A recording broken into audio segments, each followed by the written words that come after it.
Hello everyone, welcome to Lost in the Reel. Today we are going over the new live action and animated hybrid, Tom and Jerry, based on the classic animated cartoon series. And all I have to say is, thank God this is not another Smurfs movie.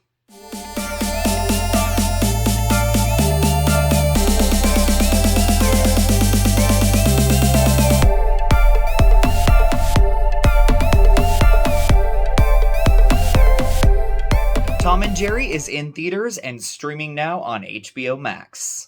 The film is directed by Tim Story and written by Kevin Costello. It stars Chloë Grace Moretz, Michael Peña, Colin Jost, Jeong, and Rob Delaney. It's an adaptation of the classic Hanna-Barbera property, which reveals how Tom and Jerry first meet and form their rivalry. So first and foremost, I am a huge fan of the Hanna-Barbera cartoons. The Jetsons, the Flintstones, Scooby-Doo, Top Cat, all of those incredible cartoons, they were a huge part of my childhood. So I always get excited to watch these movies that come out based on these properties, and pretty much all of them have let me down, besides Scooby-Doo, which I consider a guilty pleasure. When the film first started, I did find the animation kind of weird and hard to get used to, but once I acclimated to this interesting and unique blend of CGI and traditional animation, I found it to be charming and crisp and bright and colorful. And you know what? I'm really happy they decided to go this route, because not only does it honor the original shorts, but it also allows the slapstick to feel less violent and more kind of silly and zany. Just like in the original cartoons, Tom and Jerry don't speak, but all of the other animated creatures around them do. I'm just so pleased they decided not to screw it all up and have Tom and Jerry talk, because that would have just felt so very wrong.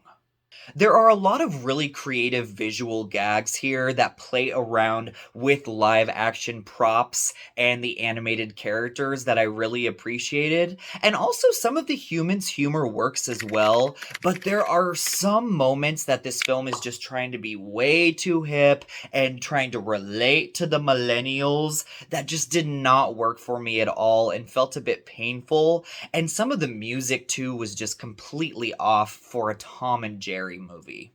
One thing that I've noticed with a lot of these live action Hanna-Barbera adaptations is that the lead actors seem kind of miserable making them, like they don't really know why they're even there, and they're just really honing it in. Luckily for Tom and Jerry, all of the actors seem to be having a really fun time with it.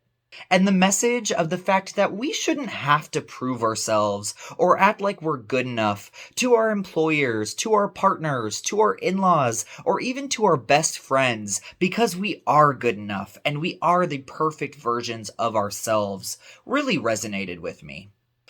But holy crap, this movie is way longer than it needs to be. A Tom and Jerry movie should be, like 70, 75 minutes? There is no reason that this thing should be 100 minutes long.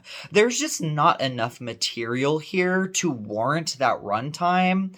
And the original shorts were just that. They were short and sweet, and I really wish that this movie had been that as well.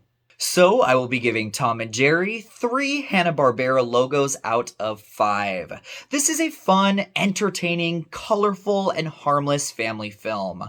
I think kids will really enjoy the animated hijinks, and there's enough here for adults to latch onto, especially with the nostalgia factor. But holy hell did this film need some cutting. Thank you so much guys for watching Lost in the Reel. We will see you soon.